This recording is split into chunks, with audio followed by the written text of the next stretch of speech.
billion names of pod.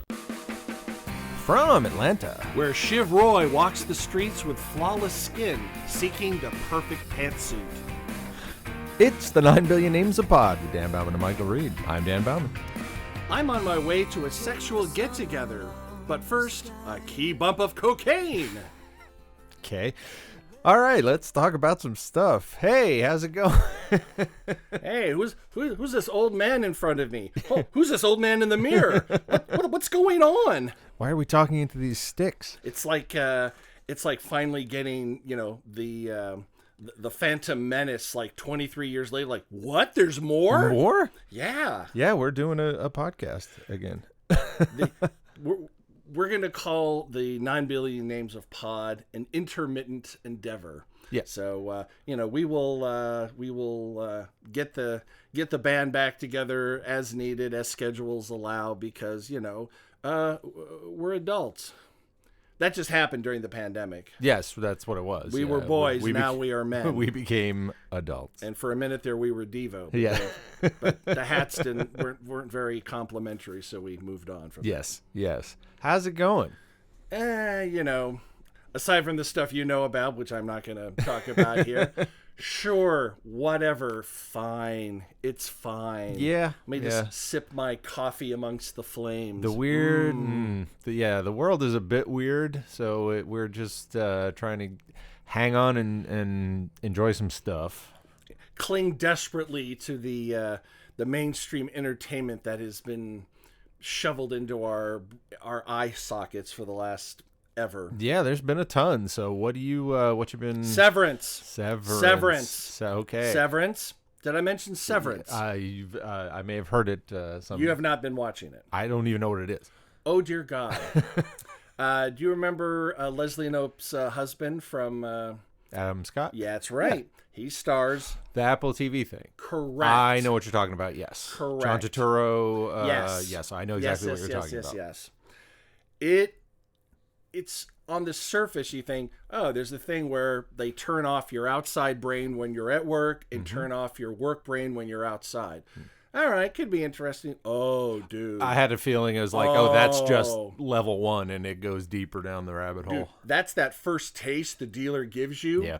And then by episode 2, you're like, what? What? I think we just finished episode 8.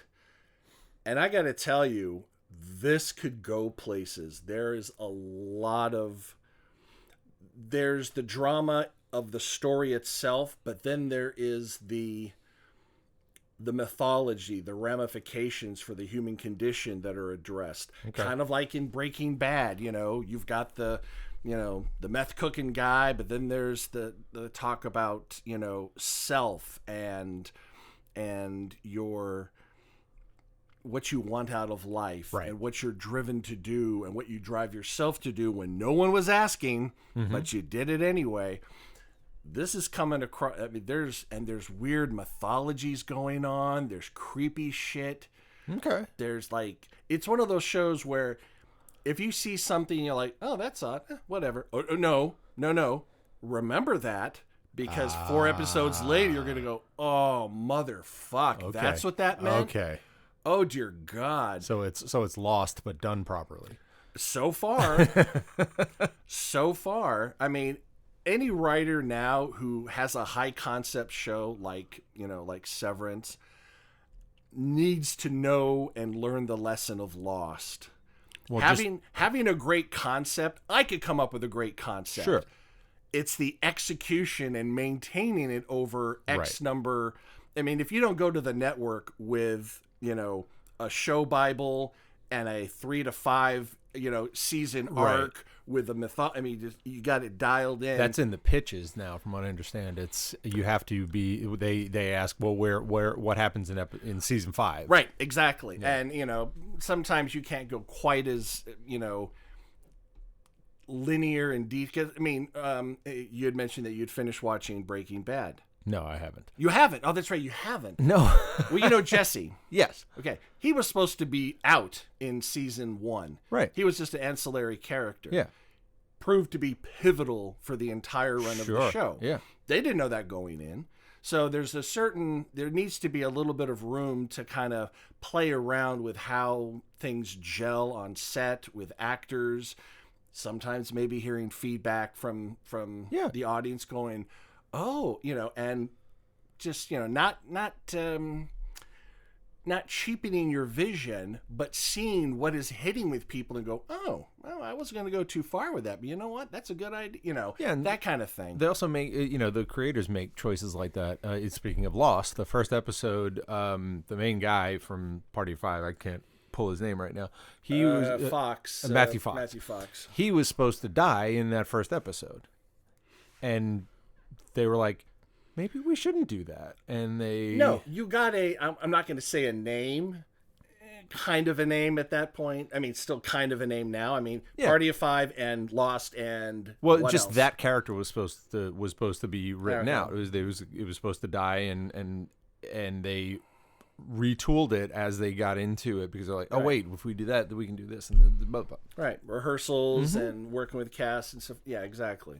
So, you got to have good bones for one of these mythology shows. Right. And, you can, you know what a bottle episode is? Oh, yeah. Right. You got to have room for maybe, like your budget starts to dry up towards the end of the season. Like, we really shot our CGI wad in, the first 4 episodes. We need a bottle just to kind of keep things going. But well, again, with the current paradigm of the streaming system, if it, where they're back to almost emulating the BBC system. Right. If a season needs to be 4 episodes, it's 4. If it needs to be 44, you don't have to cram 44. in a bottle episode. You don't have to have true. 6 filler episodes to get your 22 or 23. And how many times have you clicked like the next episode and you're like, oh, it's only a 32-minute episode when the previous one was an hour 40. Right. Because that's what it needed to be. That's what it is, yeah. And I'm like, oh, when you remove the constraints of commercials, it's like wonderful. Anything you can do. I recently just ponied up the $12 a month to get YouTube Premium. What does it do? It does a whole bunch of shit. What's the only reason I got it? No ads. Removes all the ads, all the banner ads. You still have the last 15 seconds of the wonderful music video you're watching with blocks showing you what to watch next right over what you're watching. Yeah. I mean, I paid $20 a month just to get rid of that shit. Fuckers. Just want to watch the whole thing from beginning to end. I think content creators now is like, just upload 15 seconds of black screen. Let the product run to its end, tack on 15 seconds of black screen, and that'll solve the problem, because I don't think YouTube is listening. No. Well, they're trying to make money. That's how they make their revenue. The more you watch, the more more ad revenue you get, or So anyway, Severance. So far, I'm not going to say masterpiece yet, but god damn, it's compelling. And you know who's one of the showrunners? I can't pull it. I want to say it was Judd Apatow, but that's not it. Ooh, you're kind of in that vein. Ben Stiller. That's what it was. I knew it was someone unexpected. You're kind of like when you find out that Will Ferrell's attached to Succession. I didn't even know that. Yeah. Okay. I mean, producer. I mean, it's not like he's going to show up and go, let's do the perfect cheer. Okay, Shiv, let's... Yeah, because that was the weird thing about... like, I saw the ads for Succession, and it was like, from the mind of Ben Stiller. And it was like, really? Okay, is it... But if it's not a weird comedy, that's a weird... It's a strange take. It's a weird comedy. Okay. It's a weird drama. It's a weird soap opera. But it is so expertly written. Okay. I mean... we're talking Sorkin level writing. Okay. Just phenomenal. Well, that reminds me, I just listened to Mel Brooks's autobiography. Oh. Yes, he put it out, I want to say in December, and I had some Amazon credits. God, he's still around, he's still 95, 96, something like that. I felt so bad for him when Carl Reiner died, because those guys were like... Well, him and the 3 of them and Sid Caesar all had breakfast together all the time. I know, and you think, Sid Caesar, hasn't he been dead for 50 years? Like, no. Like he 10, 12, something like that. He was around for a bit, but I mean... the truly last of the OG television comedians from the 50s. Yep. I mean, they're on their way out. Yeah. You're lucky. He's supposedly doing a Hulu series of History of the World Part 2. Now, obviously, I don't think he's necessarily going to be a main actor in all of it. He'll might, appear. He might cameo. Oh, I he think will should. cameo. There's no doubt about that. But speaking of that, he tells the story of wanting to do not comedies, reminding me of what Succession, and so that's why he formed Brooks Films. And did things like The Elephant Man. That's right. That was one there's of his there's a going through his first of all, having him tell you these stories is amazing. I'm sure the book is great, but get the audio book. It's any biography or autobiography. I always get the read by the author. If it's read by the author, then same thing with audiobooks. I like audiobooks. It's not the same as reading. I prefer reading. But if the author is reading it, and that's a huge commitment for some. I mean, sure. it takes hours, and we know people who do audiobooks. We do, yeah. And how much time? It's not like you just sit there and read it. Like, all right, we're done. It's like it's reading, it's rereading, it's fixing. And they're 7 hours long when they're finished. So you can imagine how 50, 60, 80 hours. All right, Mel, we got 92 pickups today's recording session. Like, I only got a few more years left on this planet. What the fuck am I doing? But yeah, I mean, it makes sense because when you think of David Lynch, you think Mel Brooks immediately. Right, exactly. Wacky comedy David Lynch. Hey, it's chocolate and peanut butter, baby. Yeah. Well, I mean, there were still some serious-ish overtones in, to my mind, one of my favorite Mel Brooks films, To Be or Not to Be. Right. Of course, it's still, huge comedy. Yes. But it still has, any time that Mel Brooks, or really anybody, makes fun of or insults Nazis, I'm like, you know what, I'm on board with that. That's his bread and butter. Especially if it's Jewish people doing it.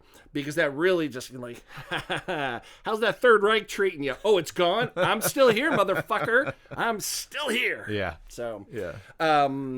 Another high concept TV show that is just finished its second season and hasn't been announced for a third yet, but it is quite frankly another one of my just favorite shows ever.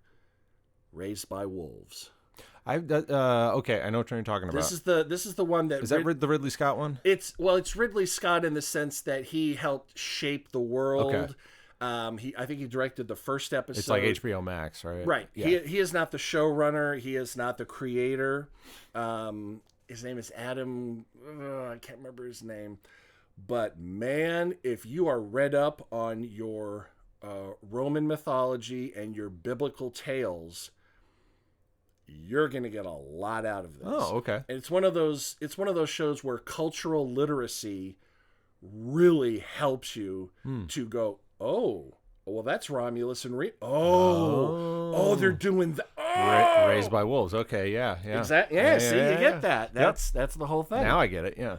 And the basic concept is, there are the atheists and the Mithraic. Okay. The Mithraic is the one world religion. Atheists are just ones who don't. They're not necessarily non-religious. They just don't believe in that one. Sol, S-O-L, who is the god of Mithricism was an actual Roman, kind of cult religion from back in the day. Yeah. Mithras. And they basically trashed the whole fucking earth to win this war. Okay. And they settle on a distant planet that was foretold to them in their texts, their religious scriptures. Scriptures that had codes and things that allowed them to harness the power of dark photons and space travel. And I'm not going to get too much into it, but holy fuck. It's another one of those, yes, it's a sci-fi show, but at the base of it, it's about human interaction. All good sci-fi is like that. Exactly. It's meant to hold a mirror, granted a lot of times a cocked mirror, but a mirror to humanity and say what happens. I cannot recommend that any show higher than that, except maybe The Wire. Okay. No, I'm just kidding. Yes, I'm one of those white guys going, have you seen The Wire? Wow. 15 years later. Yeah, exactly. Well, I actually made the mistake. Someone was talking about, I can't remember what show it was. I goes, oh, if you like that, have you watched The Wire? And they looked at me like, fuck you. I'm like, I'm sorry, not everyone sees everything. Yeah. I can't, So what else have you been up to? I finally saw Dune. Oh, what were your thoughts on Dune? I very much enjoyed it because I held out because I was reading the book, and I was like, because I had been remiss in not reading that book for the last 30 years. So. Oh, well, you could have read half the book and then watched the film. Right, I didn't realize that until... Well, because that's the smart... It's like, here's a 1,000-page The Stand by Stephen King. Great, let's make a 2-hour film. Yeah. Fuck you. I told you, The Dark Tower was one of the worst things I've ever seen because they took 7,000 pages and made a 90-minute movie that had no movie in it. No, and hearing that, I rushed out and did not watch it. I still have not seen it. Yeah, don't. I'm a big Idris Elba fan, but it's like what was that? A Flowers in the Attic. Yeah, that big thing that had a whole, and they did the film and they fucked it all up to make it almost a bottle movie. Yeah. And you're just like, why would you? What you pretty much precluded any more films? Why would I don't understand. No. Now, in the case of V.C. Andrews, she was dead, so she couldn't. Apparently her estate went money. Okay, sure. But Stephen King is alive. Why did he allow that? I don't know. I don't know if he has final cut say on his stuff. Probably not. He's not precious about it. Because there's some authors that go, hey, listen, I did my thing. If you want to take it and go in another direction, and well, you'd think you would learn from The Shining to get that, because how much it was. It pissed him off. Yeah, but I think over time he just went, you know what? I can't control. I don't have the time, the energy, or the interest to micromanage every production for film or television of my work. And on one hand, I get that. I understand. And that's why there's a shit ton of Stephen King movies and TVs. Then there are the authors that goes, final cut, you will do my script exactly the way I did it. And if you don't, I'm going to fucking kill you. And that's why we have almost no Harlan Ellison movies or TV shows. Yeah. Now, there's some episodes he wrote back in the early day right. before he had the clout to say, go fuck yourself. And Hollywood said, no, Harlan, fuck you. Yeah. And they didn't do his stuff. Well. And, and I think at the end of the day, Harlan sat there and went, you know what? I'm doing fine. Yeah. I'm not, begging for pennies on the street. And my artistic integrity is intact in the way that I view it for myself. Mm-hmm. So no shame on Harlan for doing what he did. No shame on Stephen King for doing what he does. Well, Stephen King even also went back and did a TV movie version of The Shining that he directed himself, which was fine. Yeah, it was okay. It was okay. Hey, it had the fucking topiary. It had the topiary. Because and it had the correct ending to the... I actually was so desperate to see The Shining in junior high school. Right. My 7th grade English teacher was the one, I think I may have told you about this, who said, read something else. You may do other extra credit book reports. You may not do any more Stephen King. So I read Satan by Jeremy Levin. Right. That shows you, motherfucker. Yeah. You tried to get me to read the right stuff. The one about the Apollo mission or whatever. Yeah. I'm like, I have no interest in reading that. Yeah. But I tried so hard. Like, listen, I mean, I could meet you at this theater. Honestly, just get me in. I'm like, how old are you in 7th grade? 11, 12? Something, whatever. Trying to get it to see. I mean, I was probably already close to 6 feet tall by the time this happened. But in my brain, I didn't understand the concept of movie hopping, which back then I could have just gone, oh, look, The Shining. Well, actually, was it for renting though? The Shining was out of the theaters by then. It was 1980 when it came out. Yeah, I guess it might have been a rental. Oh, maybe. And I'm trying to think because The Shining was like 79. Yeah, so you were probably... At 10 years old, I still would have been in elementary school. Maybe, was it not The Shining? Was it some other film? The memory... The bottom line is, when I finally did see it, which I think was on home video at some point, I kept waiting for the topiary to come alive, and it didn't. I was like, oh, I'm bummed out. But then, the film's over, I'm like, it's pretty good. It's pretty good. And that's one of the films that allowed me... I read first, watched later, and I was able to enjoy both, but it kind of detracted from the movie experience.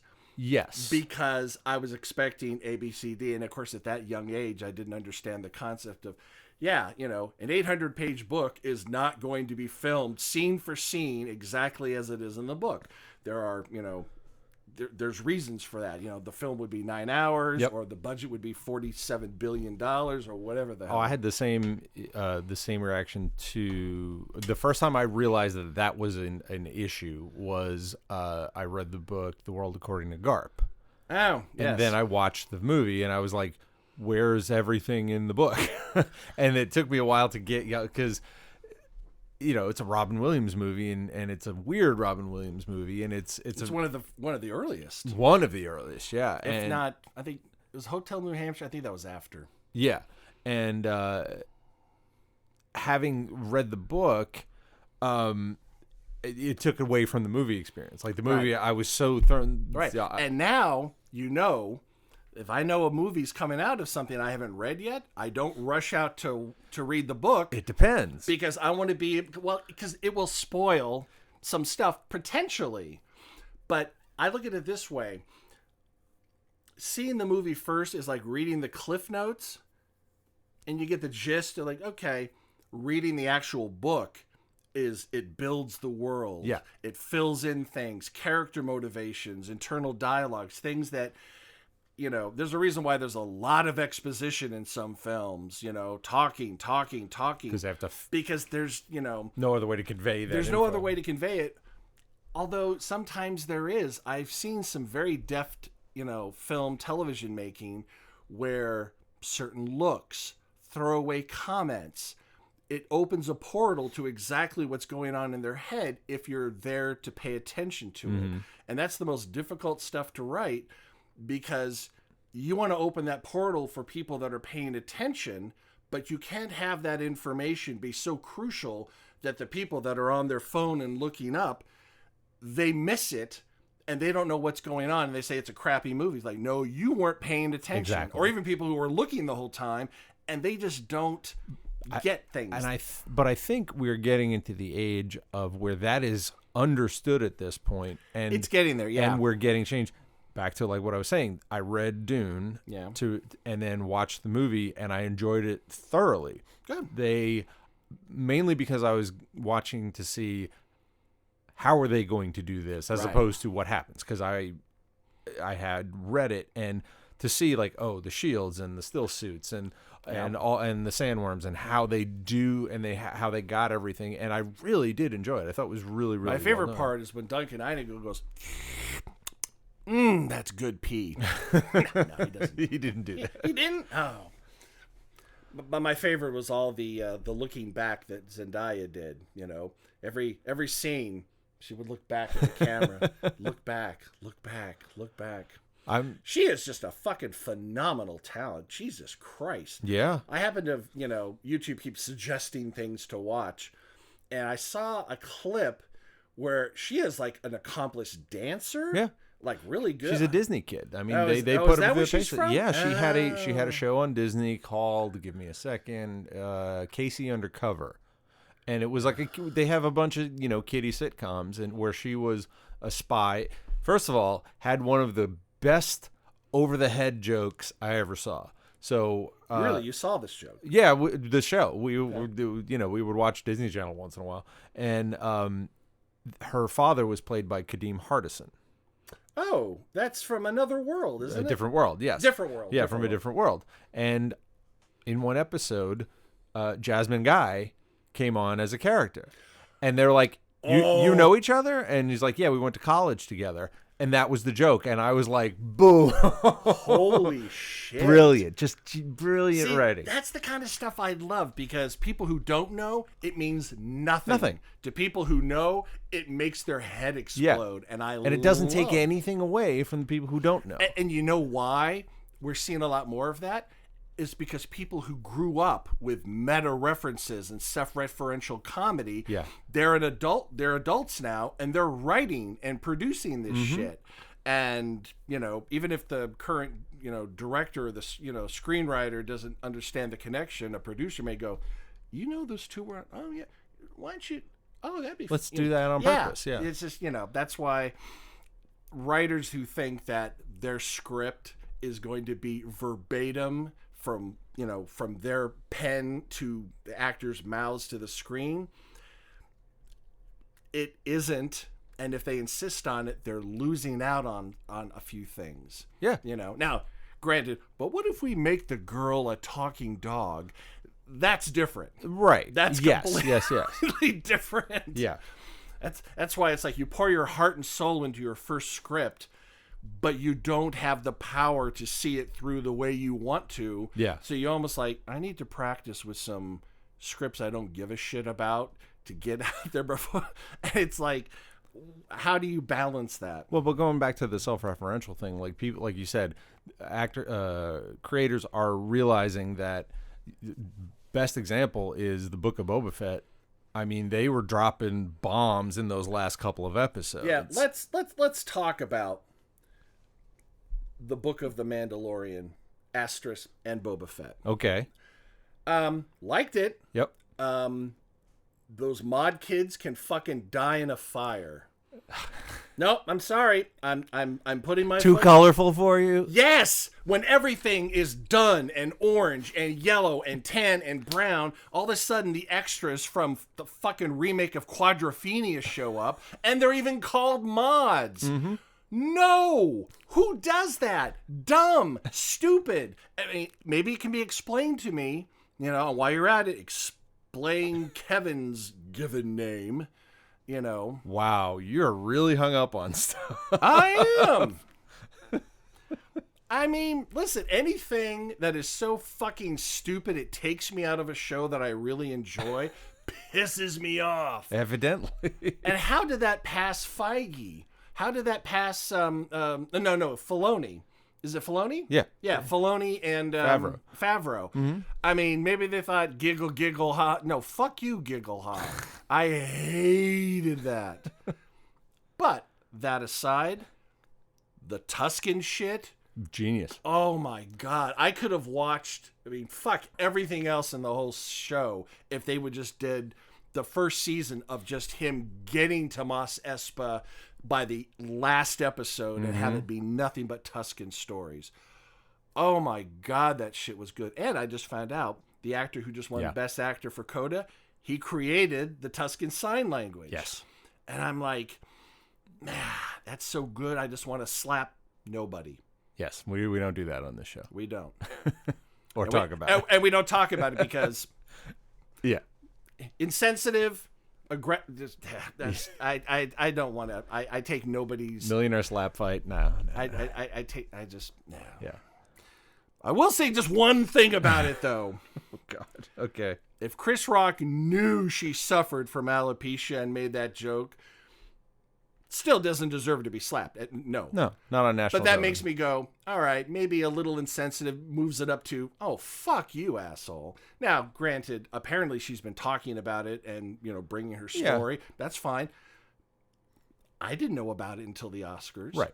And maybe he didn't either. And it was a hacky 25-year-old joke is what the problem was. Right. Call back to G.I. Jane? Who the fuck thought that would be a... Exactly. That's why I don't think it was malicious, because it was like an off-the-cuff... Well, a woman with a buzzed head. Where's the joke I can go for? There. Exactly. G.I. Jane. Yeah, scrambling, Exactly. And and if Jada Pinkett had shaved her head for a role, I wouldn't have any problem at all with Chris Rock's show, because that's a choice. Now, because if she's shaved it because she's suffering from, that sucks. Whether Chris Rock knew or not. Right. But if he did know, but Will Smith, sorry, dude, this is a turning point for you, motherfucker. Yeah. I think there's going to be more ramifications for his ass. Well, what did he? He resigned. He resigned from the Academy, which means what? And it means he can't vote on films anymore. Oh. I think there's probably some other perks you get, but the big thing is you get to vote. Yeah. Like everyone in the Academy votes for Best Picture, and I think in your particular category, like an actor doesn't vote on like Best Cinematography. Cinematographers do that. Yeah. But he can vote on acting awards. Okay. So anyway, it's just, it wasn't a good look for anybody.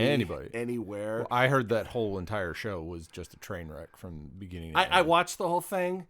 I mean, it was clunky, but... Well, they cut 8 awards out from to put in a bunch of bad comedy bits that didn't land. And listen, I mean, yeah, I got a lot of award shows in themselves are just I like to watch highlights because sometimes they do fun things, Sure. like the MTV Video Music Awards.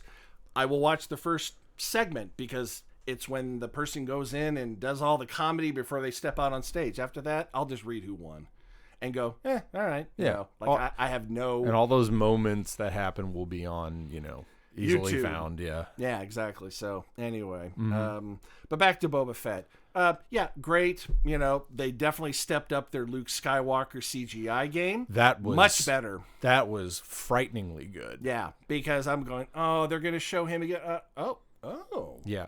Yeah. Okay, because the first one, it was okay, Yeah. but it was it was in the uncanny valley just a little. Well, I mean, and he didn't move much, and he just kind of they hadn't figured it out, and it was a guy on YouTube supposedly who just like fixed it, and Lucasfilm was like, okay, we're gonna hire you, and a guy named Shamook, who they like, it's near flawless. There's only a couple of shots that aren't great. You don't see him talking a lot. Like there's a lot of you know what cuts, but they did it beautifully. There's a way that if you're in editing, you just while he's speaking, you can show the other person acknowledge. I mean, there's ways to cut around and that's that. what they did.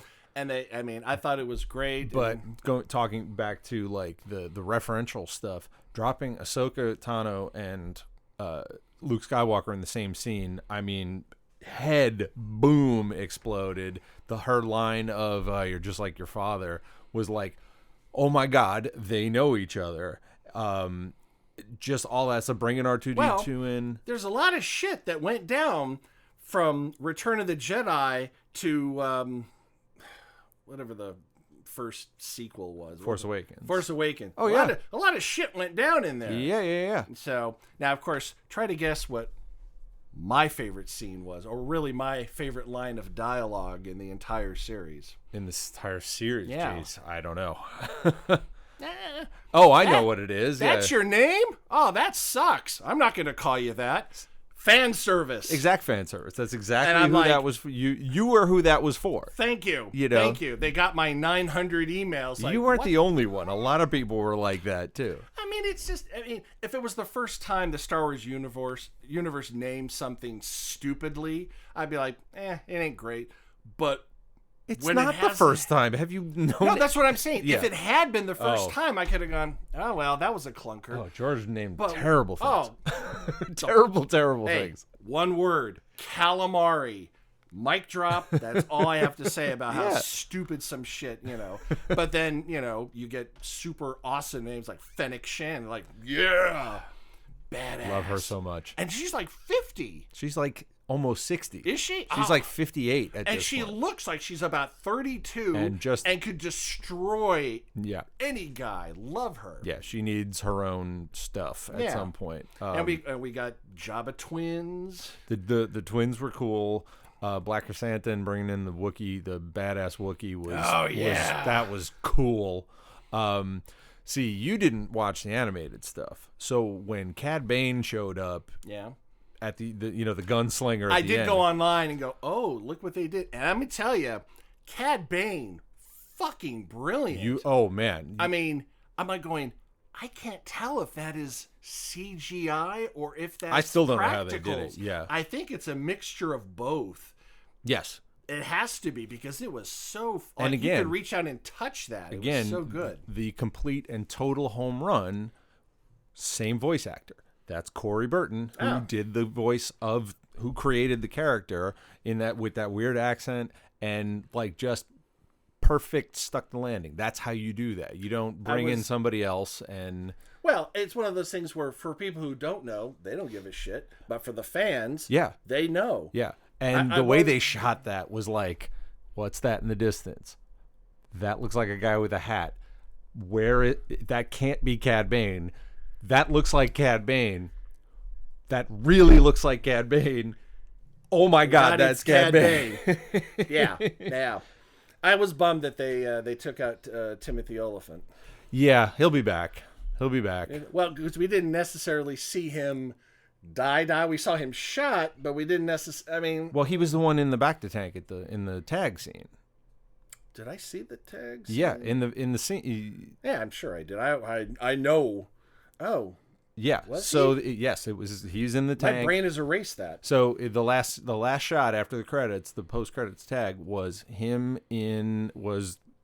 Boba Fett's chamber, the back to tank. You could see it's Timothy Olyphant and Thundercat, the modder guy, turn around and he's gonna make Robo Timothy Olyphant. So he's gonna bring him back. Nice. Yes. So we have not seen the last of Timothy Olyphant. And I joked about it. I was happy to see Grogu and God, I said it. Kevin back, where they kind of tied it in, because I think they got it set up for the next Mandalorian They series. did. I think they were getting some business out of the way. Right. And I get that. But then the memes popped up. It's like, so you are going to have Boba Fett in your Boba Fett series, are you not? Like, all right. I mean, listen, you got your Sand People scenes. Dude, that should tide you over and let Mandalorian have a couple episodes if necessary. Yeah, and they took a character who was just a suit, basically, and they fleshed him out beautifully to,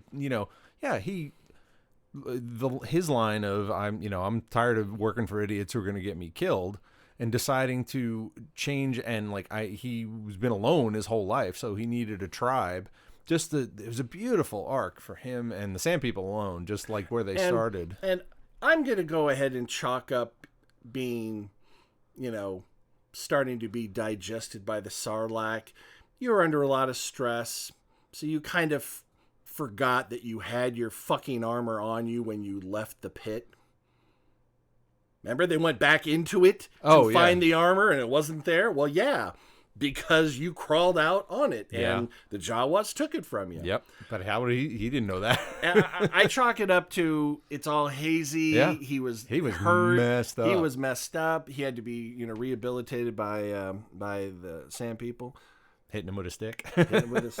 I tell you, man, when he whipped out, you're like, where was that stick? Boom. Yep. I was very happy about that. So Boba Fett, good, have issues. Fuck the mods. I think some of them died. I'm glad. I don't want them back. Or at least, you know what? Change their names and give them those fucking mirrors. Oh, God, why? You're taking a piece of Earth culture, like specific culture, and it makes no sense. It's an anachronism that does not need to happen. Maybe that was like a bet that someone made on. Somebody likes the Who. That's what it is. Or the Jam, or Paul Weller, or Merton the late Parkas. '60s in England. Yeah, I just good Lord, I can't. Speaking of things Disney and Disney Plus related or whatever, did you watch Hawkeye? I did.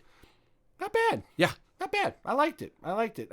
It was greatly helped by the fact that just before that, by sheer coincidence, I had finally watched Black Widow. Okay. Because it really helped out with a lot of stuff in that series. Yes. Having watched Black Widow. If you hadn't seen Black Widow, you'd have been a little confused. Well, I kind of get it. You would have figured it out. I kind of get it, you would have seen her. Try to convince her that, no, she decided to sacrifice herself for the world. Right. And, And, and we opened up her movie online and she sued us. And I don't think she's going to be back in the Marvel Universe. Scarlet? No. I think that's done. I think that was it. That was it for her. And that's fine. Yeah, it was a solid show, Yeah, it was good. The fact that they finally pulled it around and tied it into the Netflix shows, into Daredevil and all that stuff. Yeah. Speaking of which, they're back. They're putting them all back up. Now, I have seen all the Jessica Jones. Oh, all the Jessica Jones and all the Daredevil. Mm-hmm. Iron Fist got reamed so much online. I never touched that. I did. Yeah, I think there's one of. Was it called The Defenders? Yeah, so it was Luke Cage was the other one I haven't seen. Well, Luke Cage, Punisher, Luke Cage, Jessica Jones, Daredevil, and Daredevil were the Defenders. And Iron Fist. Oh, and Iron Fist. All four of them were the. And apparently, there's vague maybe talks of continuing with that same actor in bringing Daredevil into the MCU. Well, they already have. He was in Spider-Man. Oh, I haven't seen it. Oh. He's not that big a part. There's a cameo. Listen, at this point, anyone who has ever appeared as any Marvel character ever is up for grabs in that Spider-Man film. Yeah. I know that going in, so whether they show up or not, I'm not going to go, oh my God, I can believe it. Yes. You yes. know, so. Well, just the fact that they had brought Kingpin into Hawkeye, that opened the door. So, but Kingpin's dead now, right? Because we actually saw. Oh no, we didn't. No one ever dies in comic book movies. No, except Scarlett Johansson and Tony Stark. Well, she died in the Disney boardroom. They're like, you know what? Fuck this. We're done. She was right though. Yeah, she was absolutely right. Absolutely. She was absolutely right. That's the same thing as when Harlan Ellison had his book contract that says, you don't bind cigarette ads into my paperbacks. And then they did. And then he terrorized the comptroller of the company that did it to the point where he had a nervous breakdown and had to take a leave. I won't tell you all the stuff he did, but he did some hardcore shit. Not illegal, none of it illegal, but definitely terroristic. Wow. I mean, Scarlett Johansson just did a simple, lawsuit. Yeah. Not Harlan. So, speaking, well, yes, you must see No Way Home. It was. Oh, I know. Everyone just wets their pants over that film. It was really good. Okay. That's the thing. It was really, really, really good. So much so that on a film that I truly enjoyed and watched multiple times, thanks to a mutual friend of ours who's a part of the Writers Guild who gets screener copies, Licorice Pizza. Paul Thomas Anderson, your favorite director. Yeah. This looks good. I'm not a fan of his, but the movie looks pretty good.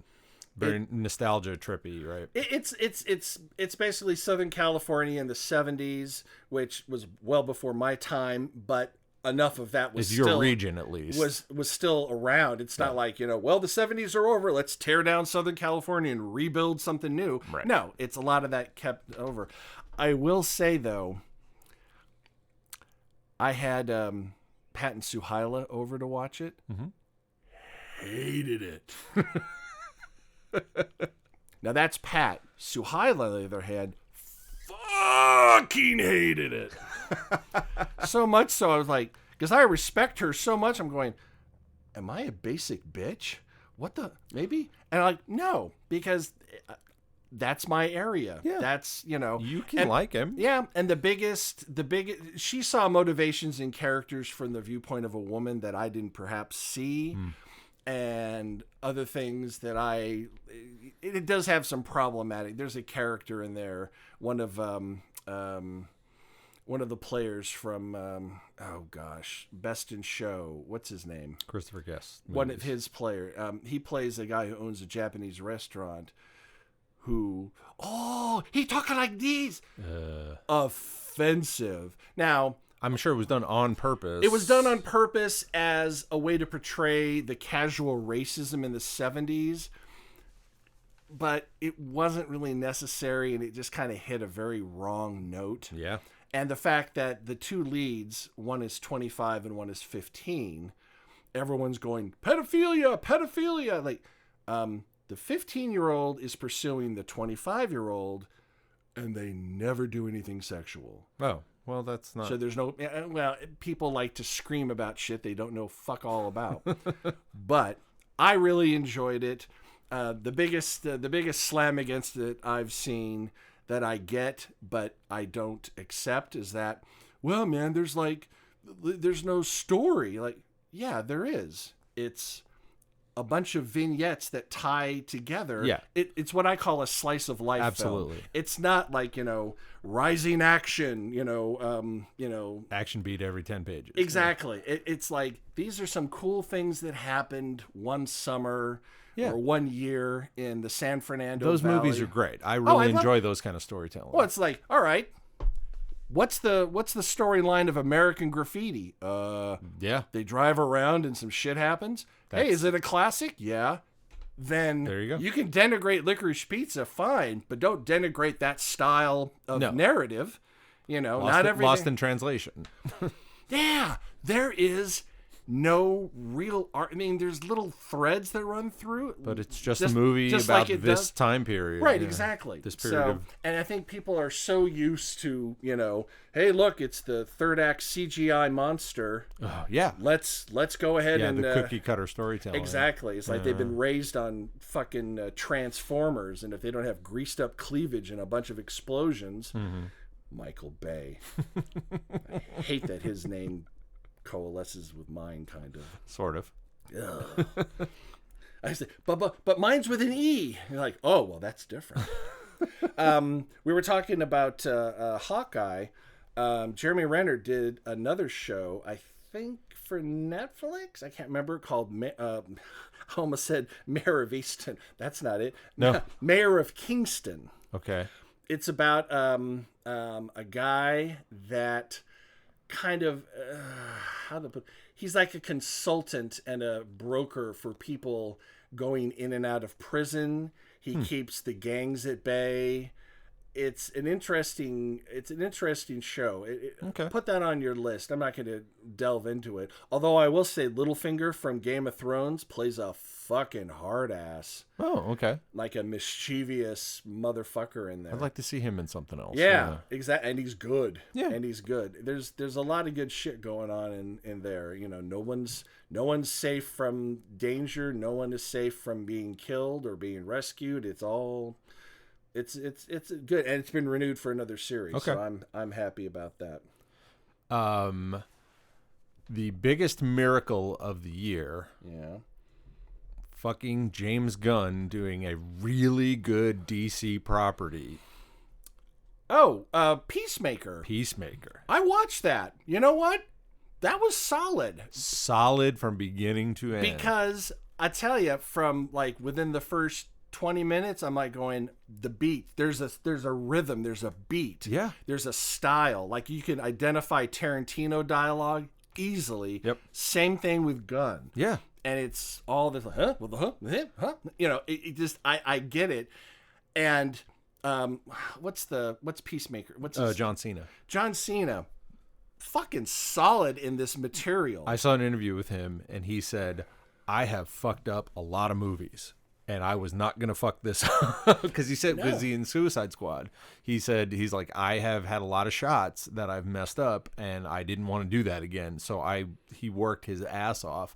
And to take the asshole character of a movie and to flip it around, and to, again, James Gunn taking him and giving him an arc of somewhat redemption and like explanation as to who he is, and make him likable. I would say that he is redeemed. His motives are pure. His methods are kind of fucked up and skewed. Yeah. But that when he does X, Y, or Z, he's like, I get what you're trying to do. Do you realize you're also doing this as well? Mm-hmm. It's like, I'm going to deliver peace no matter how many motherfuckers I got to kill. Yeah.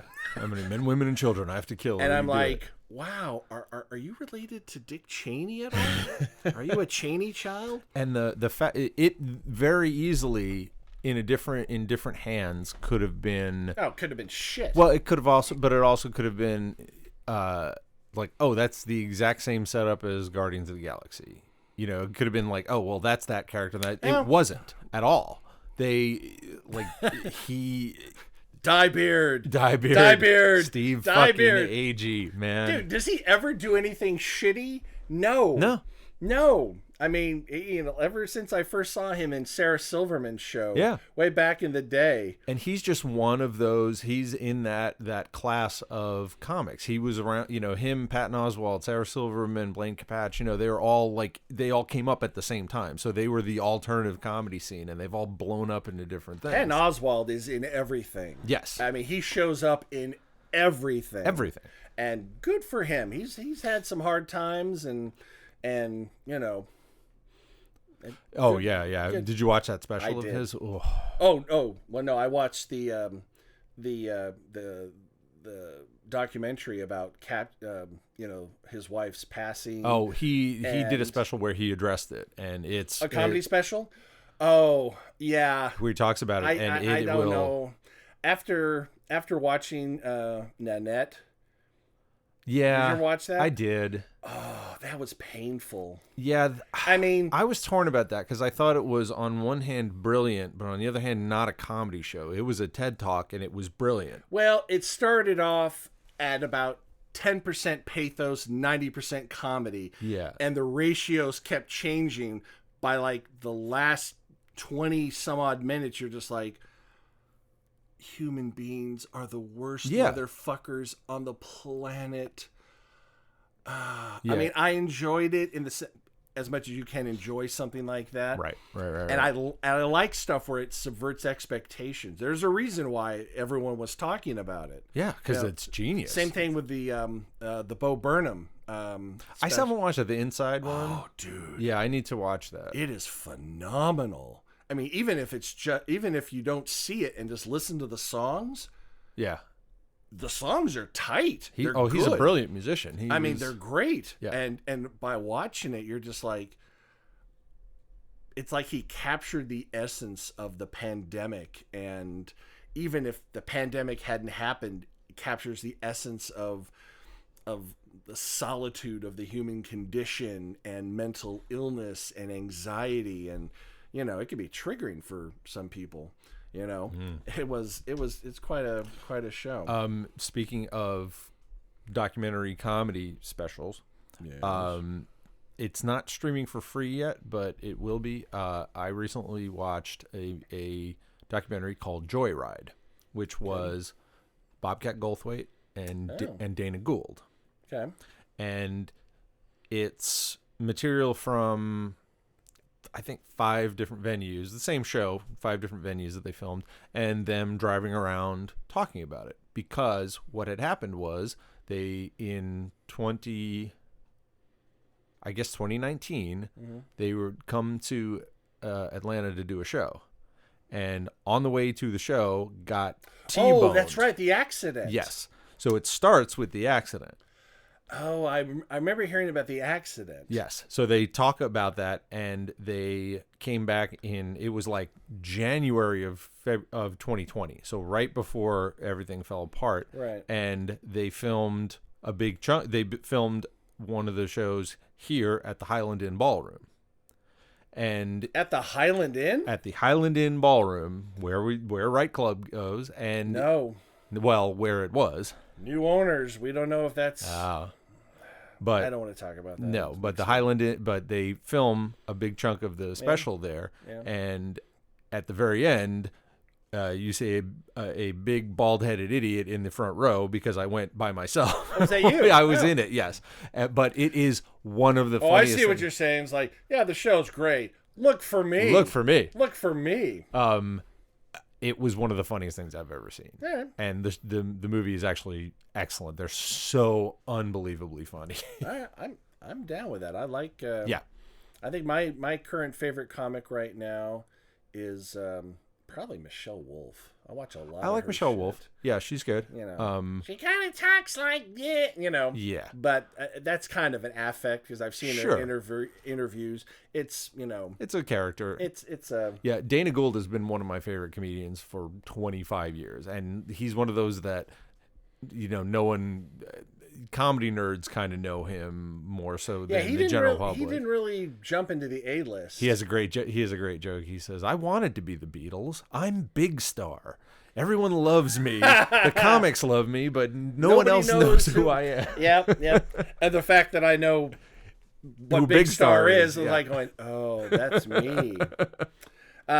Couple other things that I've seen lately.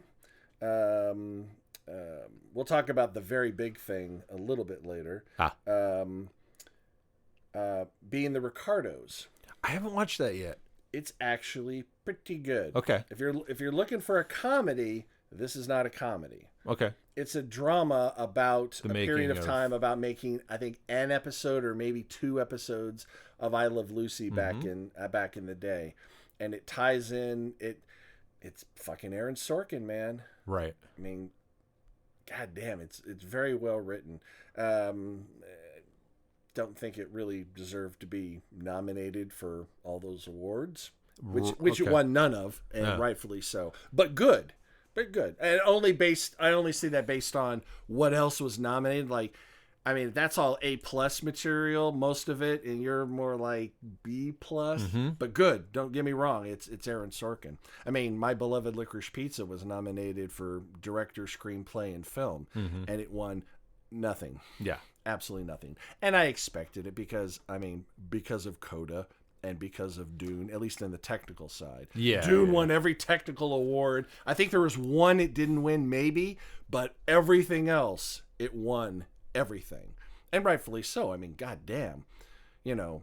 Oh yeah, it was stunning. It was gorgeous. And the fact that he goes, well, we're just gonna film part 1 and see how it does before we greenlight 2. My guess is that shit was greenlit for part 2 within 30 seconds. It was of the opening. It weekend. was, and I think that was the network, the film company going, we saw the other one. We're gonna see if anybody wants to see. I mean, we put 175. I think it was. I can't remember the budget. It was a ridiculous amount of money. Yeah. Like millions and millions and millions of dollars.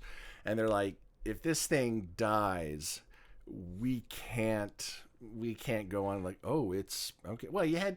I mean, it's first of all, it appeals to the nerds, which pretty much is age 0 until you're dead, and then it has Timothée Chalamet, which apparently I don't know what he's from or what he's done, but apparently the ladies love him. Yeah, he is. Because he's a heartthrob, right? And for the guys, Zendaya.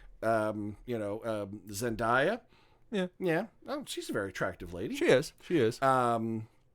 Not so much when she's playing a teenager in high school, kind of feel creepy weird about. Yes. And especially in Euphoria. Dude, I don't know. Euphoria. I don't know. I can't watch Euphoria, man. I don't like it because it glorifies drug use. I'm like, have you watched it?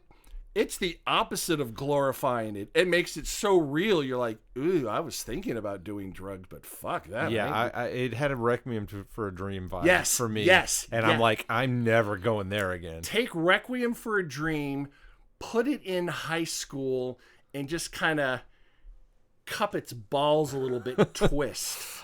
That's Euphoria. I don't know. It just looked too gnarly for me. It's very, very good. I'm sure it is. Good. I'm sure it is. But back to Dune. Yeah. It has the one thing that made me jump on it a lot quicker than Oscar Isaac, man. Yeah. That motherfucker. Scenes from a Marriage. He's the best part of the Star Wars. Yeah. What do we call them? Sequels? Yeah, the sequel trilogy. I guess the sequel trilogy. Yeah, that's what they're. The main trilogy. Yeah. And he happens to be in this tiny little indie thing that Disney's doing called Moon Knight. I have not gotten there yet. Yeah. I mean, the budget's like, only about 70 or 80 million per episode. But I think it's going to pay off. I think it'll do well. You've not watched the first one yet? No, I haven't. I've been in tech all week. The fact that they're saying that it's a 6-episode series tells me I can't figure out the pacing just yet, because the first episode is a lot of setup. It's all setup. Okay. And they've only dropped one so far. One right? so far. Okay. I think. I think they did one, because you don't do a double drop when you only have 6 episodes. You need to string it out a little bit. Well, usually you don't. But this Oscar Isaac, man, he's one of those, actors that even if I'm on the fence about something, like, that doesn't look too... Oh, he's in it. All right, I'll go check it out. Just because he is so good. Speaking of that and all the Oscar stuff, I saw Cyrano, the Peter Dinklage version. I bet you that Peter Dinklage just destroyed that film. The whole film is stunning. The whole film is brilliant. Yeah. Brilliant. If you like that, I haven't seen it, but if you like that kind of quality acting, see The Station Agent. Okay. That's his first, I think, at least it was for me, his breakthrough acting role. Okay. The Station Agent. Holy fuck, I watched that and went, oh my God. Finally a film that doesn't take a person of short stature and make them, I don't even know how to... Yeah. They don't make. He's just an actor. He's an actor doing anything. Yes, he's short, and we may address that or we may not. But it's not about that. Well, and it's not used as comedic. It's not about him being. It's not comic relief. It's not like, look at the short person. Yeah. And I watched it and I'm like, wow. I mean, that is a lot of acting talent for anybody to have. And of course, this has been proven with Game of Thrones and everything else he's ever been Yeah, in. I don't think I've ever seen him in anything where I went, he's not that good in this. He's No. always good. No. He's been in some things I'm like, the show is, it's okay, but he's always good. Yeah. Always good. So what they did was Cyrano, casting him as Cyrano was such a brilliant turn. Instead of, I'm a big nose and whatever, they just made him. Well, because it's a metaphor for insecurity about, so and pride. whether is what it was. right, it's a big nose, whether you're short, whatever, But it was Republican, whatever deficiency you have as a human being. They had done a stage production of it with him. Oh. And the lead, Haley Bennett, I want to say her name was, as Roxanne.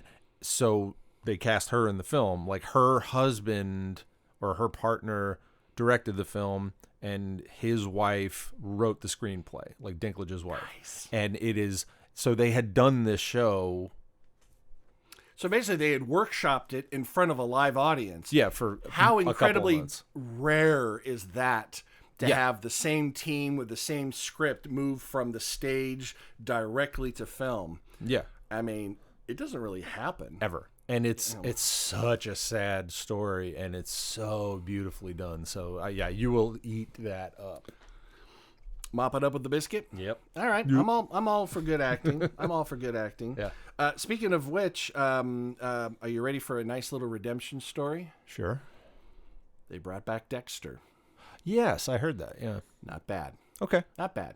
Considering how, I hung on to those last 2 seasons of Dexter, the original run, and it just got sillier and stupider, and then the finale was just... I've heard just nothing. It was terrible. See, I read the first book. My buddy sent it to me, and I enjoyed it. It was way fucked up, and I really enjoyed it, but I never had Showtime, so I never watched the series. It's a good solid. I wouldn't say it plumbs the depths of the human soul, but it's a great concept. It's a great concept. It has some twists, some turns, some existential threats and stuff. It was a solid show up until roughly the last 2 seasons. They took it in a twist that was just dumb as fuck. I only found out recently that the Dexter and his sister in the show, they were married in real life. And they came back to do the reunion.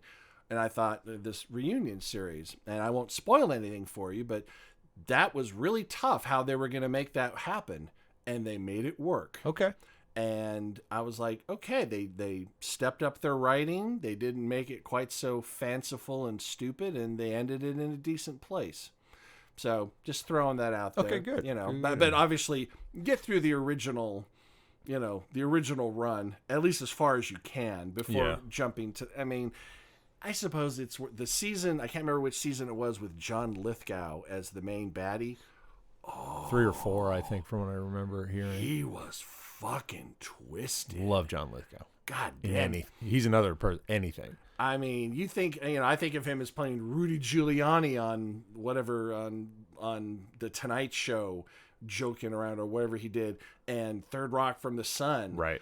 And then I'll tell you, dramatic actors can't necessarily do comedy. Yeah. But comedic actors almost always can do drama because their comedy comes from that drama. He's brilliant as Churchill in The Crown. Oh, yes, that's right. He plays Winston Churchill. That's the most recent thing I had seen him in before Dexter. Yeah.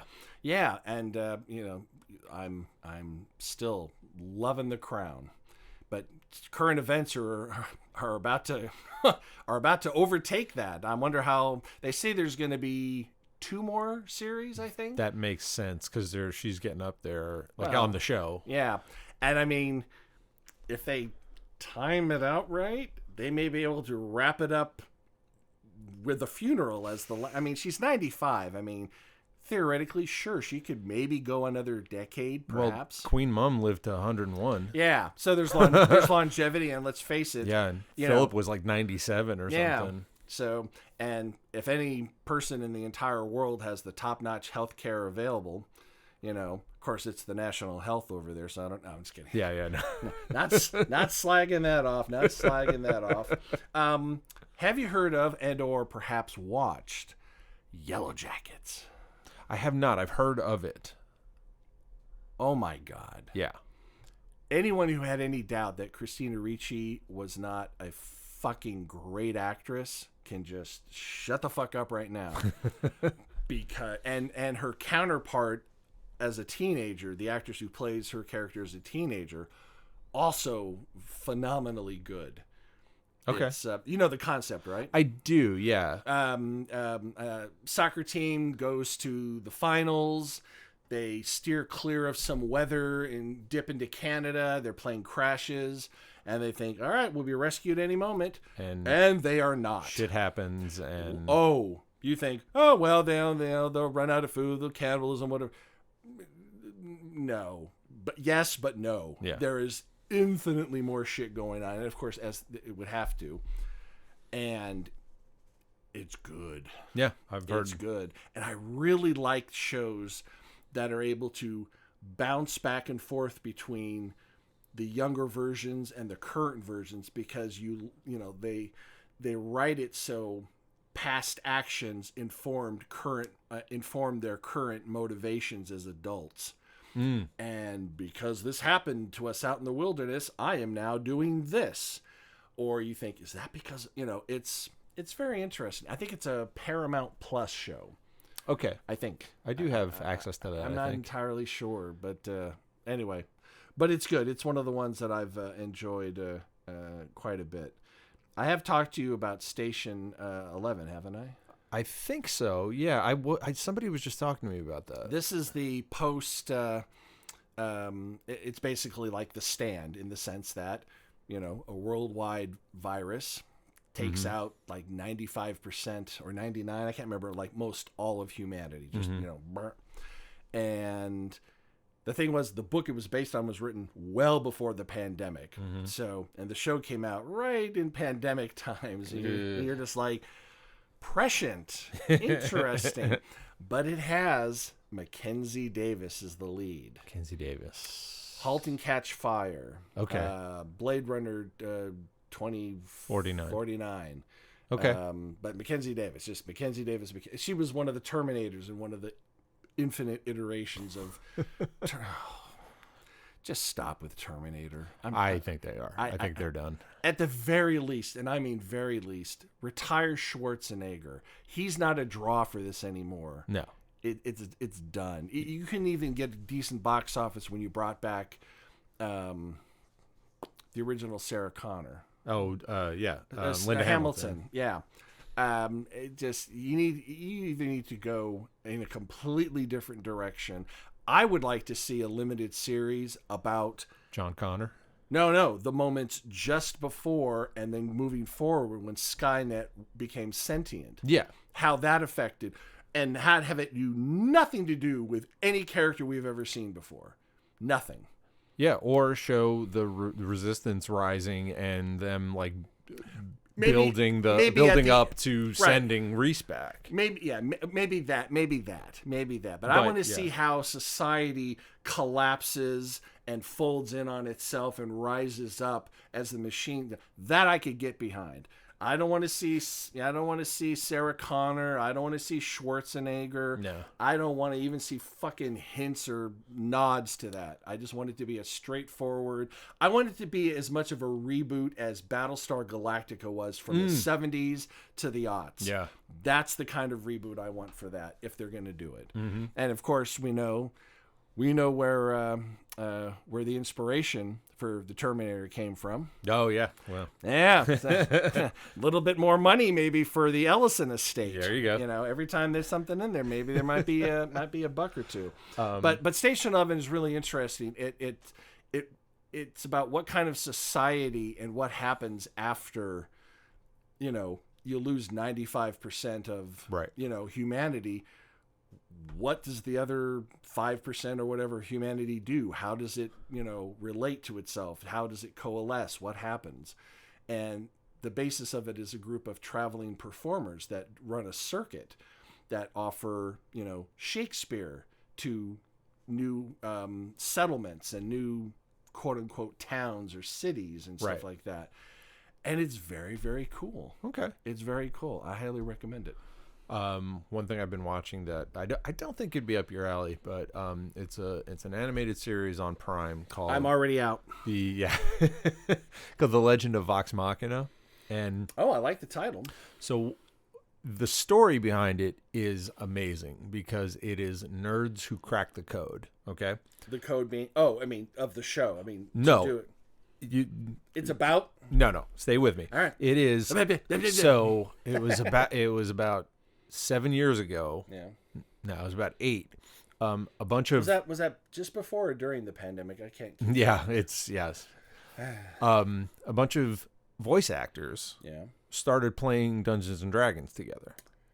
Oh. So they started playing a home game, and it's some not real well known, other than Ashley Johnson, who was on like Growing Pains when she was a kid and stuff, and has been there a lot of they did a lot of anime stuff, a lot of the actors, and a lot of video game stuff, and Felicia Day was like Joe DiMaggio, no peace. No.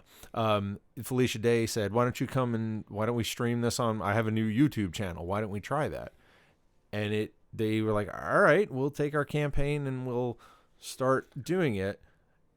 And it grew and grew and grew and grew. And they started a company called Critical Role, and it grew and grew and grew.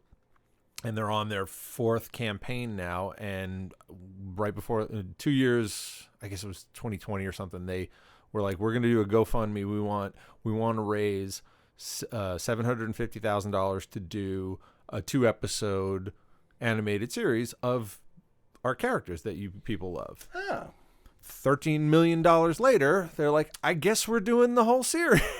Oh, so they wanted 750 and people Just poured in them. Boom. Yeah. And they did whatever it was, 12 episodes, and it's their game. Like, you can go back and watch how it happened, how it was all improvised in their game that led to the story of the animated series. And now they play D&D online for a living. Oh yeah, that's the code they cracked. That's what Twitch is. I believe. Yeah, it started on Twitch. They have a whole Twitch. Yeah, watching people play. So every games. Thursday night, you watch them play D&D, and then you can watch them play. And I've watched some of the games. I don't have time. If I had time, I'd play my own game, but I don't have time to watch a full. But they're hilarious and really fun and funny. Well, if you have fun people that can do good voices and are acting, it's gonna. Yeah, and they come up with great characters and stuff. So it's all right. Yeah, it's fun. It's just kind of a vulgar D&D animated show. Oh, hey, you had me at vulgar. You almost lost me at D&D. Yeah. My parents recognized my nerd credentials early on and bought me like the Red Book. A starter pack. Yep, the Red Book. Which I never touched. It sat on my bookshelf, and I don't know ever what happened to it. I may have given it to somebody because I couldn't. I was doing so much outside the house with music, and I was reading so much, and I was like, I don't have time to do that. Much like the reason why I don't play D&D now. Yeah, it's just, I have different priorities. But I mean, respect for people who do it, because that looks like so much fun. It is. It's so much fun. I haven't done it in a long time. But so does skiing, bungee jumping, and exactly. going to the top of Everest. Looks great. Yep. Just I can only, there's a lot of me, but I can only spread myself so thin. Same. So you gotta make choices. Yeah. Have you started? I know the answer before I ask it, but I'm gonna ask it anyway. Ozark? I have not, and I know it's great.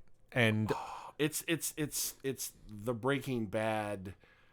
It's Breaking Bad from just like another angle, the money launder side, in a way. So have I told you my connection to Ozark? Probably not, but I can tell you mine. Okay. Pat was on an episode. Okay. So was Sue Hyland. Right. I know a few people in it. So the bar on the lake. Yeah. I've played that bar before it was bought for the production. Oh, lovely. I forget what it was called. I know where it is, but we played there a handful of times. Hey, there's a show I'm watching right now. that was recommended to me. It didn't really seem like, well, the actress, I've seen her in some stuff. It could be cool. I'm watching, I think, the first episode. I went, oh, that bar looks filmed at Manny's. Oh, really? Single drunk female. That was filmed at Manny's? Yep. Really? With, Ali Sheedy is the mother of the main single drunk female character. I'll have to check that out. It's lighter than I thought it would be, Yeah. They keep it light. I mean, Okay. alcoholism is not, That doesn't, yeah. I mean, there's Leaving Las Vegas alcoholism. Yes.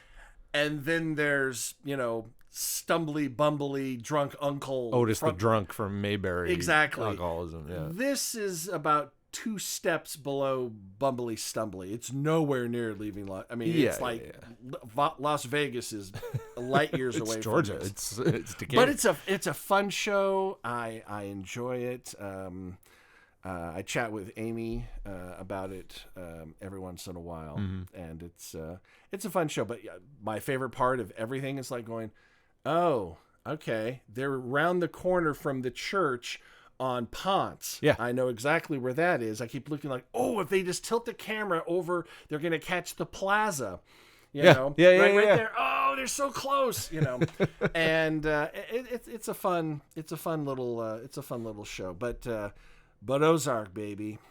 Yeah. I would put that up there in importance. Not quite as important as Breaking Bad, but it's up there because I went into that going, Jason Bateman, he's okay. I know Laura Linney's got some serious dramatic chops.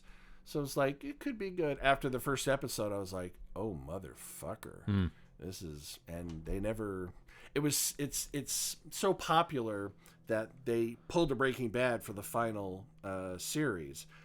They split it in half and dropped the first, I think, 5 or 6, and then the back 5 or 6 are about to come out in the next month or so. As opposed to Breaking Bad, where they chopped it up and made us wait a year. Yeah. A fucking year, Vince Gilligan, you bastard. I don't think they're going to do that with Better Call Saul. Thank God. No, I think even Odenkirk said it's straight through. And thank God he survived his heart attack. Yeah.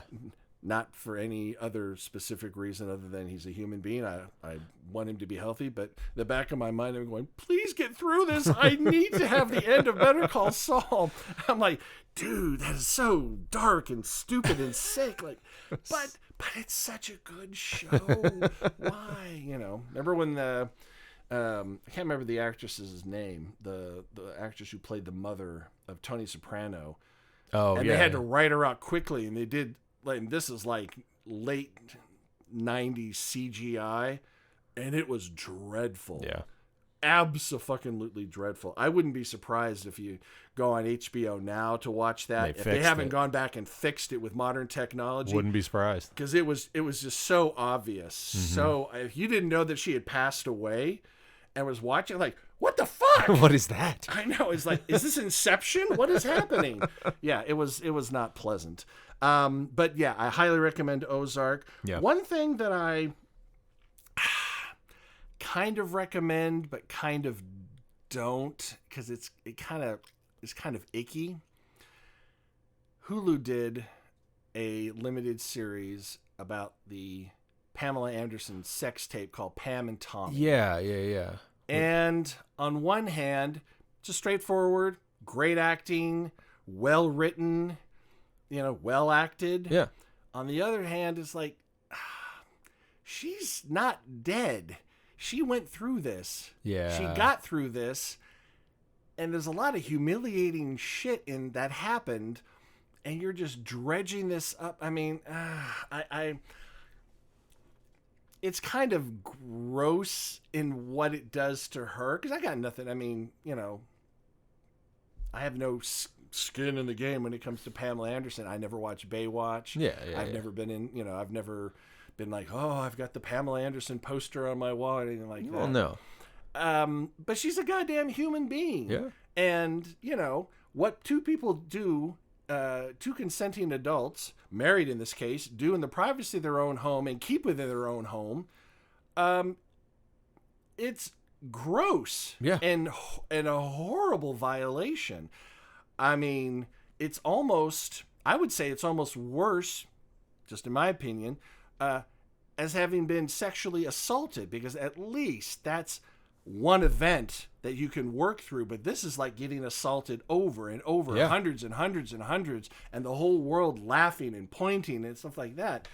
I mean, I've never been sexually assaulted, so I can't say what's an equivalent or not, but it just seems that, you know, it was bad. Yeah. You know? Yeah. But it was well done.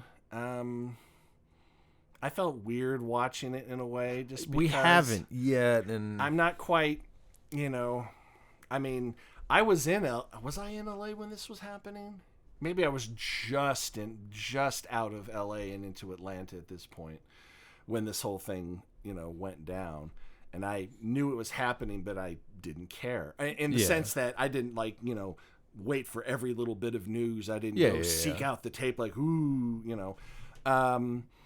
But I don't know. What's your take on that? It's like one of your biggest humiliations, and they did a mini series out of it. Right. You know, and even if for some reason, you know, she had passed away, I mean, Tommy Lee's still alive. Maybe her parents are still, you know, it's a weird idea. It's a thing that happened. I know it's fair game in the sense that, you know, kind of, I don't know.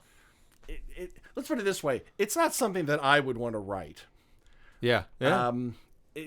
But I found it interesting enough to keep watching, because I like Seth Rogen, you know, when he does non-stoner comedy. And it was Offerman too, right? Well, that's where I was going next, because that Nick Offerman and Taylor Schilling are in it, which are two actors that I really, really like.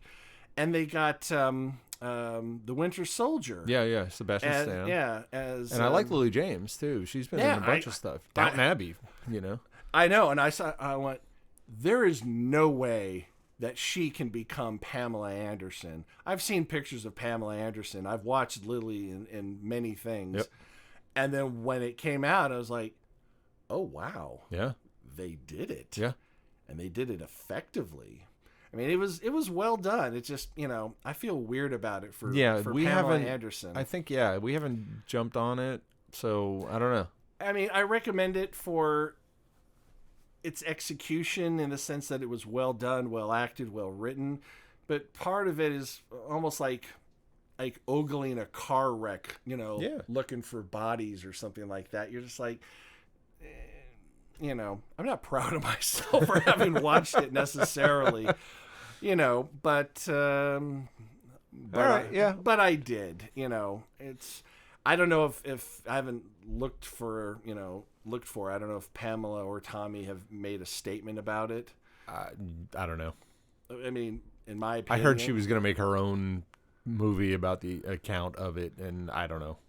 And you know what? If she does, I'll watch that too. Yeah. I'd much rather hear her side of it, you know. But, I mean, the tape apparently exists and it's out there and it happened, and that's, and this is apparently, I didn't know the exact timing of it, but apparently the internet was just getting started right when this came out.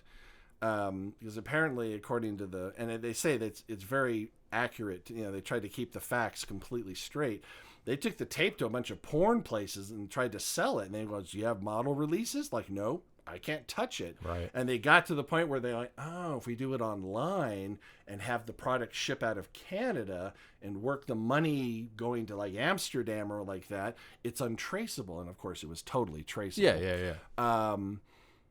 But, at that point, you don't expect a tape that you made could possibly be getting into everyone's hands. Nowadays, it's almost like an instantaneous. It's expected. Yeah. You take a picture of your dick and within 5 seconds, it's all around the internet. Forever. Yeah. And it never goes away. Right. And of course, that is built into your decision. Like, I'm going to photograph my junk or film us having sex or wherever it is. It's almost like this could get out, but not for them. And they showed how completely technology illiterate they both were. And of course, as most all of us were. Like, hold it. The video can be through the phone? Right. The thing with the what and the how and the, and so that's kind of what made me feel like, nowadays, if you film yourself having sex, I'm not saying you deserve what you get. I am not saying that, all. But I'm saying you have to at least expect that it's a possibility, for them. Must have come as like the dropping of the bomb at Hiroshima. Yeah, just a shock. Don't expecting, how is this even happening? What is happening? Yeah, I don't get no one will ever see this. Exactly. Yeah. So yeah, it's one of those things where it's like watching like a Roman Polanski film. You're just like, it's well made, but ew. Yeah.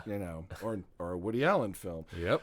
Or a Harvey Weinstein film. Or a Kevin Spacey film. Yeah. It's getting harder to watch stuff. Oh, God. My rule is, as soon as I find out, they get no more dollars from me. Right. If they've done a film that I like, that I already own, I'm not going to get rid of it. I may still watch it, see, my take on a lot of that is, if I know that like the film that I love, the actress was like assaulted by the director or somebody on it, then that's like, nope, I'm done. Right. But if they just done shitty things in their life. Well, here's the thing. Hundreds of other people worked on that project who weren't shitty people. Right. And that's it's like the whole Harry Potter thing. It's like, yes, she's kind of an awful person. She turned out to be a transphobic. She's an awful person. Right. But, those movies, hundreds of other artists and actors and technicians worked on those movies. Right. So, you can't punish everybody for the Harry Potter books got kids to think reading was cool. And there's nothing in those books about that. Right. At all. No. So, it sometimes it's very, very hard to separate the art from the artist. It depends on the art. It depends on the artist. It depends on the offense. But when you look back, like, yeah, Woody Allen was doing films where he was hooking up with 20-year-olds in his 60s. Yeah. And, yeah, he did it with a smile, and it was kind of nebbish and funny. But now that you know what's going on, you're just kind of like... Yeah, that...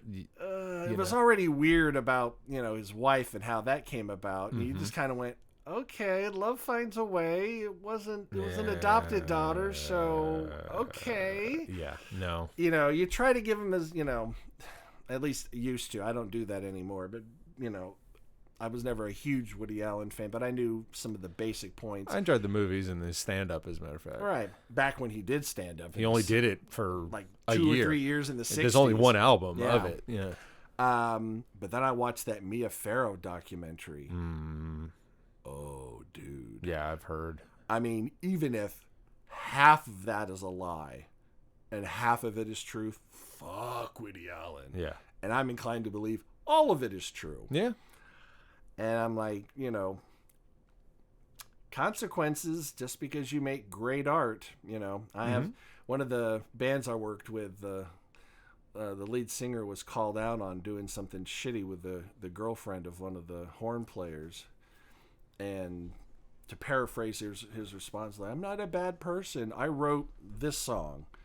It was a great love song. It was beautiful. Yeah. Absolutely. I'm like, that's not the same thing. And I'm like, I didn't say this, but I'm like, okay. And Hitler painted roses. Yeah. What is your point? Yes. One does not negate the other. Yeah.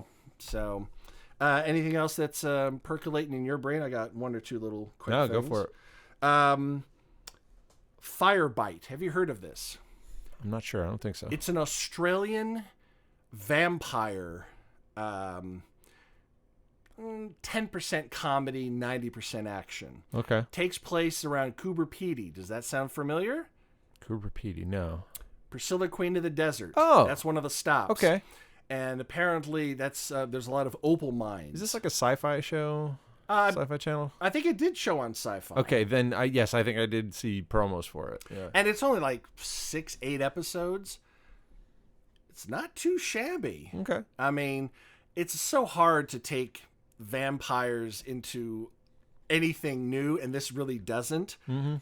But it's a good, it's a good solid show. I want to throw that out there. Okay. If, I'm always impressed when non-U.S. properties get some attention over here. Yeah.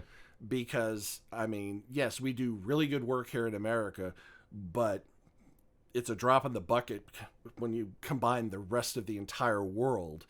They're doing some great shit. Yeah. Yeah. We've talked about Money Heist. Okay. Money Heist on Netflix. Yeah. It's one of the greatest caper films ever, or caper series ever. So check that out. Another show, also I believe it was Netflix, The Underground Railroad. Have you heard of this? Yes. This is the show that takes place during the time of the Underground Railroad, where the Underground Railroad is literally, you climb down underground and there's a train under the ground. Obviously, metaphoric, fictional, but good. And watching some of that, you're just like, God, we are the worst. Oh, yeah.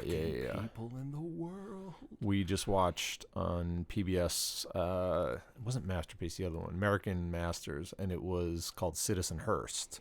And it was all about William Randolph Hearst. Was it the fight against Citizen Kane, or was it a bio on Hearst himself? Hearst himself. Oh, he was a motherfucker. He was. There's a reason why Orson Welles went after him. Oh yeah, yeah. He was kind of a lunatic, and he was one of the wealthiest men in the world who had no money. He was broke because he borrowed all his money from his parents, because his father was made money in the gold rush. Oh, really? So did he become president then? He didn't. He tried. He tried to become mayor of New York, and New York was so corrupt at the time that even he couldn't get it. Yeah. No, Hearst, bad guy. Yeah.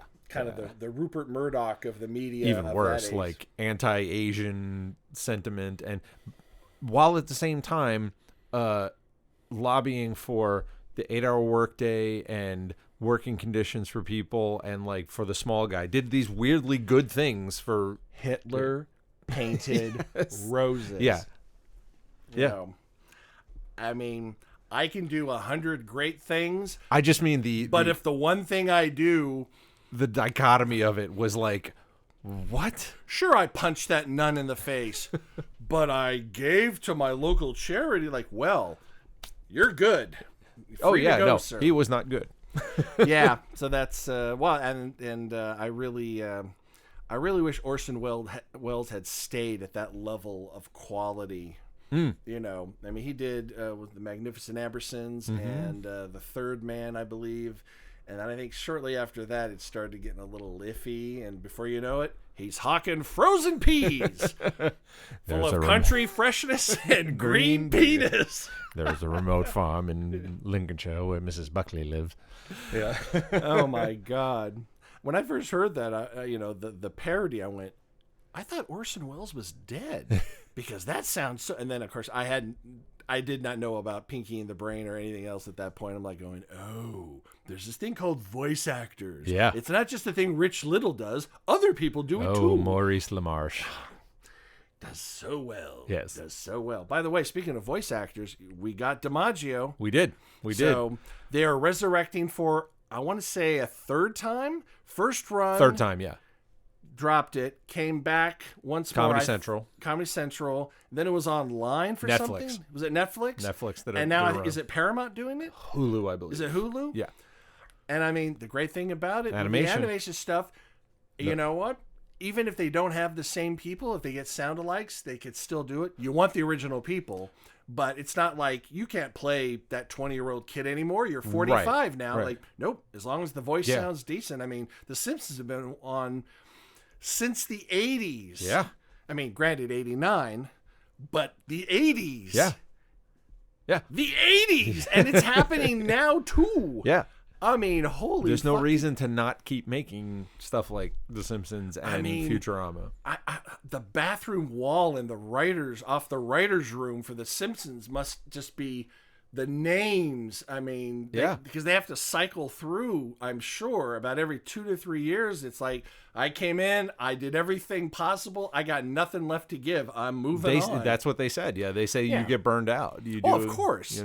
You know, at least there needs to be one person there who has at least, watched everyone like, nope, we did that in, season 14, episode 9. And, what, not ombudsman. What's the, there's a term for that person that keeps track of that kind of stuff. Continuity specialist? But that's more for filming. True. For film. If not, I'm sure there is a term for it, and someone on things that go forever, because you don't want to start contradicting yourself. Of course, this is a comedy, and you can easily rewrite shit. Yeah, and make a joke of it. If John DiMaggio hadn't signed on, I was not going to watch it. I was just going to say no. I would have watched the first episode to see what they did, but it just, Bender is essential. Yeah. You could almost get rid of any other character and maybe make it work. Maybe not. But Bender is absolutely essential to, it becomes a different show. The one of the podcasts I listen to, the guy does some voiceover stuff, and he said, yeah, that call went out. Like, he said that audition call went out for a replacement for Bender. He said nobody touched it. Negotiating tactic. Oh, yeah. From the studio. Right. Yeah, no one would jump into that fucking role. No one would. Yeah, there's certain, it's like the casting for Wired, the John Belushi biopic. Yeah. Boy, they had a hard time finding someone, and you know who played John Belushi in that? It was Michael Chiklis. Yes. Yeah. The commish, the shield. And Dan Aykroyd was not happy about that. Right. I remember at an award show right around that time when it either had come out or announced or somewhere in the mix of all that. He wasn't happy about that book, the book, and then the film coming out. And he said something along the lines, and I've taken this and I use this often. It's like, there are those who know, and there are those who will forever live in ignorance. And I went, yep. Yeah. That's about it. You were not there. I was. Yep. Fuck you. It's like, if you don't know, you'll never know, because that's just the way that rolls. Speaking of Aykroyd, did you see Ghostbusters Afterlife? No, I'm so far behind. Yeah. It's just, I really, really want to see Spider-Man. I want to see the Ghostbusters. I will say both of those movies are wonderful. Well, Ghostbusters hits Ghostbusters has Paul Rudd. He's another one of those actors. He just has that light, deft comic touch. He's great. That I love. Has nothing to do with Is it him. the kids? It's the whole thing. Yeah, the kids are great. The story is great. What they do with it is great. I think one of the kids is Finn from Stranger Things and everything else. And the other one of the other ones, the female, is one of the daughters of Sam Fox on Better Things. Yeah, I think so. Yes. Yeah, and it's the last season for Better Things. That's on my list too. Yeah, I love Pamela Adlon. Speaking of voice actors, voice actor heavy this episode. Yeah, exactly.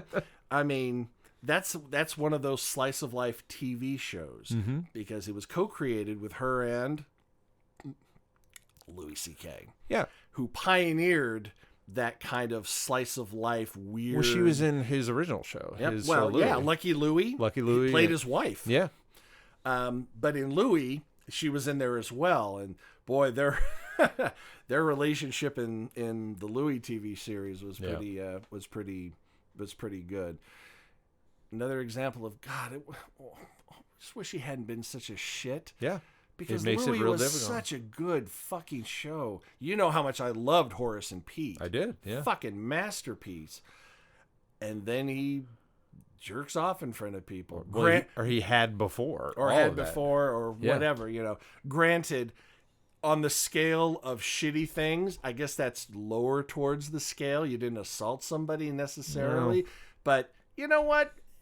It's still assault. There can't be... Oh, no, it's assault. Yeah. It's assault.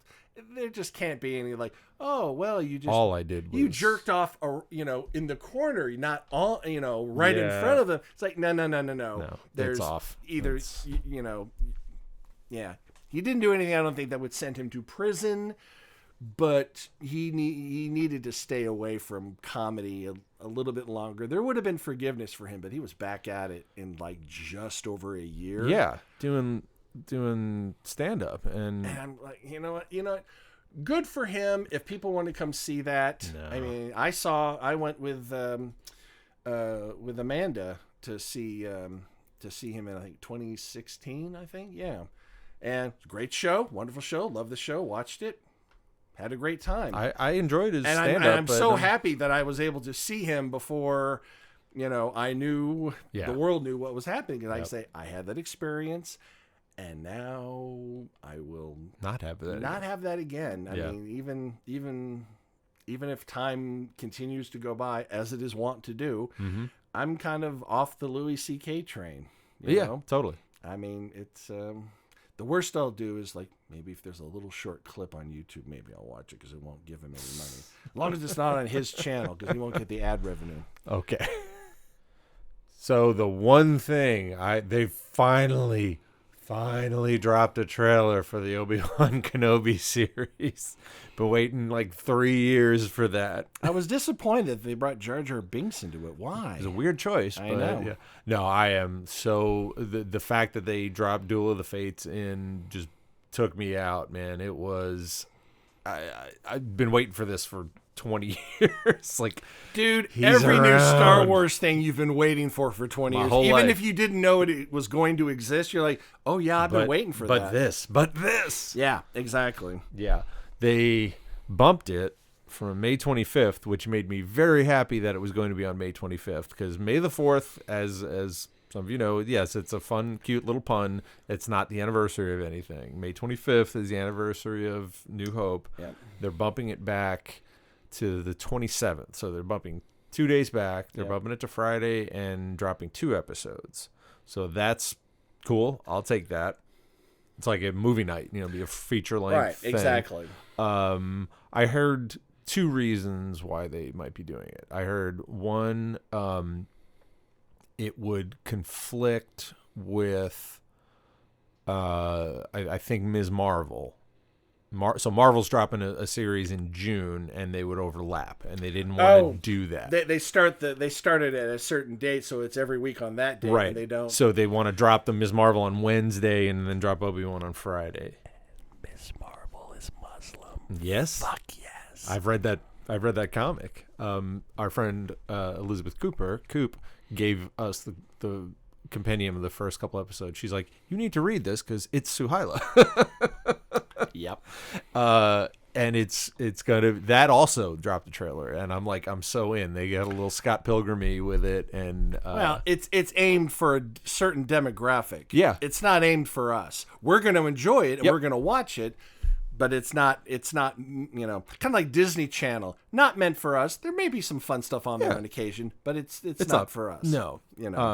The other reason they're moving the Obi-Wan series, from what I understand, is Star Wars Celebration weekend in Anaheim. So they're going to show it at the con. So I've heard those 2 rumors. Gee, it's almost like they've learned the lesson that if you drop something a week ahead of time and show it publicly, in 5 seconds, crappy handy-cam phone versions of it show up online and fuck it up. Yeah. So if you drop them both simultaneously, you get the best of both worlds. Yep. Woo woo. Yeah.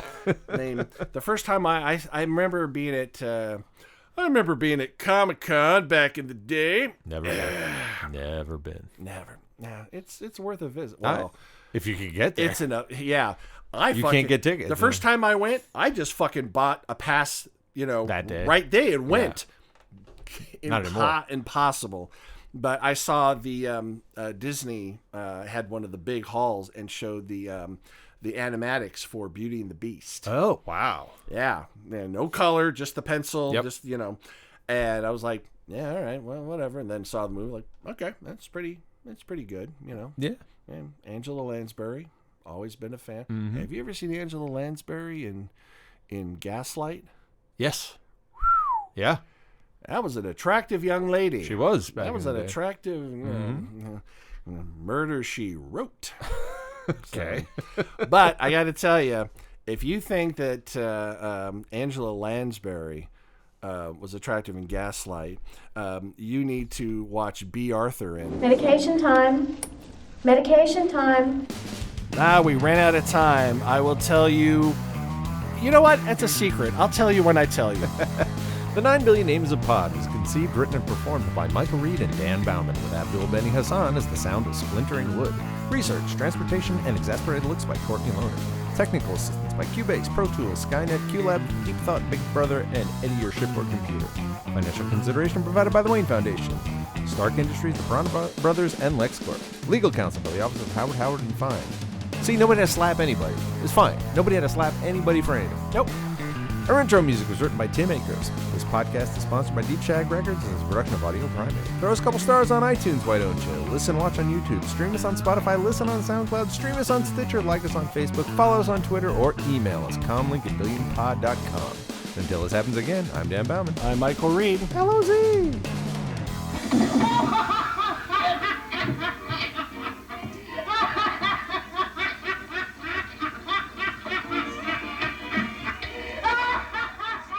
Audio Primate.